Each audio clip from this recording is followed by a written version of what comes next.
Stance. I'm 21. My full life with exceptions. All right, what exceptions do you hold? Life of the mother and SA victims. All right, anybody wanting to address this? We can let Chloe do it since that was a kiddo. Yeah, we don't have any other opposition, so yeah. Yeah. So you said the life of the mother. Yeah. What instances would you give me that that abortion would be a better option than just having her deliver the child? Because when things come up like this, like the mother's life, it gets to that point where the mother's life is in danger.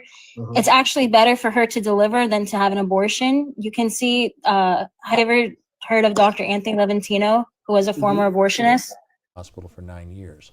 And I saw hundreds of cases of really severe pregnancy complications, cancers, heart disease, intractable diabetes out of control, toxemia of pregnancy out of control. And I saved, in those 9 years, I saved hundreds of women from life-threatening pregnancies. And I did that by delivering them, by ending their pregnancy by delivery, either induction of labor or cesarean section. Delivering the baby. Delivering the baby. And I always tell people, in all of those years, the number of babies that I that I was obligated to deliberately kill in the process was zero, none. And I'll give you an example. The key point about late-term abortion that so many people miss is that it takes days to prepare the cervix. This is not a natural situation by any stretch. If you're going to dilate a cervix sufficiently, that starts off essentially as a pinpoint, large enough to dismember or tear apart a baby this big, that cervix has to be dilated, and that can take anywhere from 24 to 72 hours. And especially when you're talking about later-term pregnancies.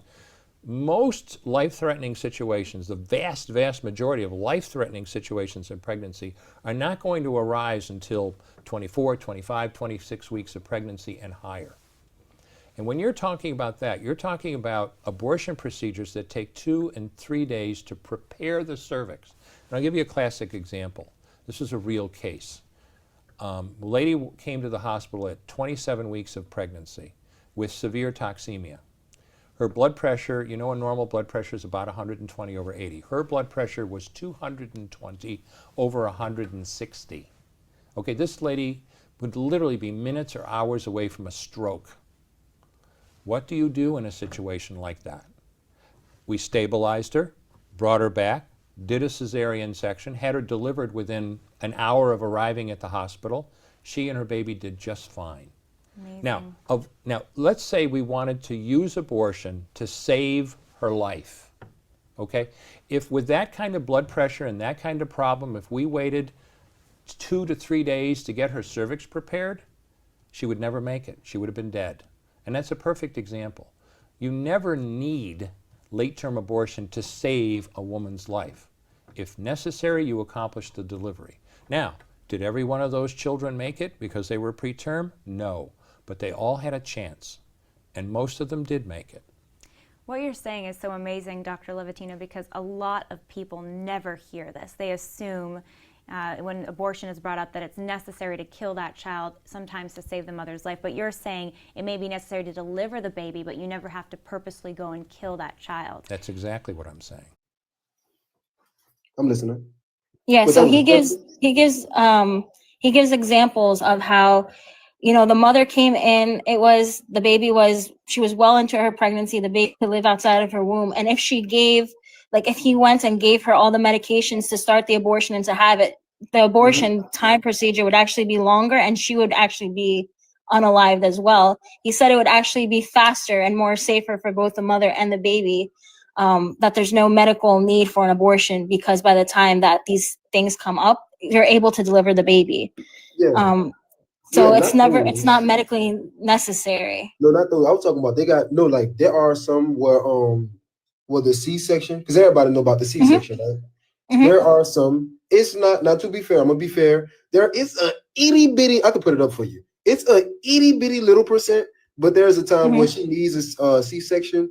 don't that come up when like the body form of the baby, like where it's placed that is wrong, so they got to perform C-section? When that Yeah, becomes, C-section is and where? oh, no, I was just saying, like when those come up, like a C-section failure, which is rare to happen. Y'all can see that, right? Yeah, we know this. C-section- We know the citation. We see it. C-section failure.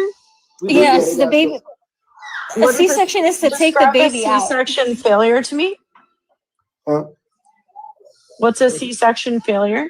It's genuinely when like after the, because mind you, I've had Yeah. 3 C-sections. Can you guys describe to me a C-section failure real quick? it's genuinely when the C-section. Reverse birth. I'm Wait, guessing. hold don't know. on. To elaborate, do you mean they can't do a C-section? Like, what do you mean? When the C-section can possibly fail. Okay, can you describe to me an instance where that's going to happen, Like some type of condition? or what you mean by fail in this There's context? usually time when a woman is like in labor, and it's usually a lot of the time therefore due to like medical personal problems, like when they take smugs. And, see, an SA victim. Now listen, I prefer everybody to have the child.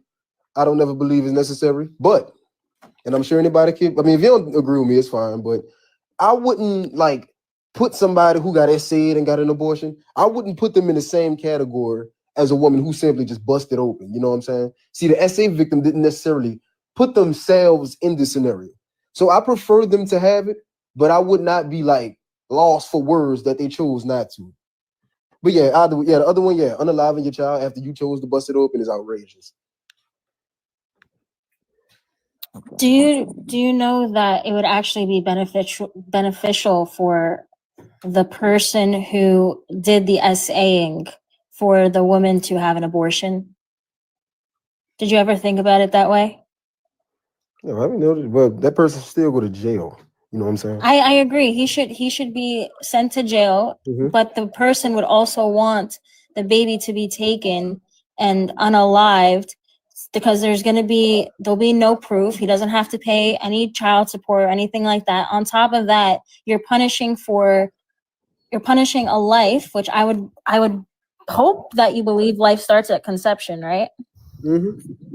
Yeah, so you would be punishing an innocent life that didn't have a say on how they were conceived, and we don't even give the unaliving penalty to a rapist. So it's a lose-lose situation, and the rapist walks free without having any responsibility. And most of the time, they're the people who take the woman to the abortion clinic to have the baby unalived. Well, no. So it's a lose-lose situation. And That's why I said I prefer the SA victim to have the child. I just would, Yeah. okay, Chloe.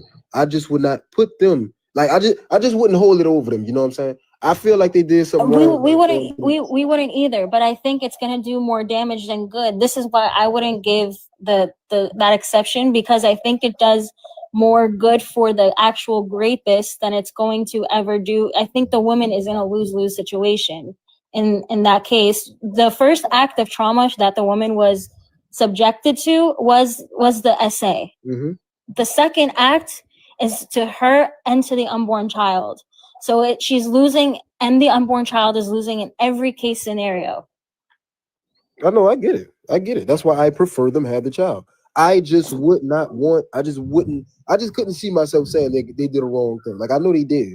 I just couldn't tell them, oh, you just as wrong as them. But you shouldn't be advocating for it in that circumstance either. Well, hold on. But you Ben, give it as an exception. Wait, if it is the case that terminating the life of the offspring in the womb is wrong, then what's true of the offspring conceived of grape that isn't true of the offspring conceived No. of Listen. I know they're exactly the same. I know they are. My main point about it. I told y'all I heard it. I'm gonna put it back up. My main biggest point is people who took action should take responsibility for their own actions. You brought a life for him willingly. You got to take care of it. Now, I understand it's hypocritical. That's why I said I prefer the SA victim have the child. I just could not be like more so upset at them, call them a schmurderer if they choose to get an abortion.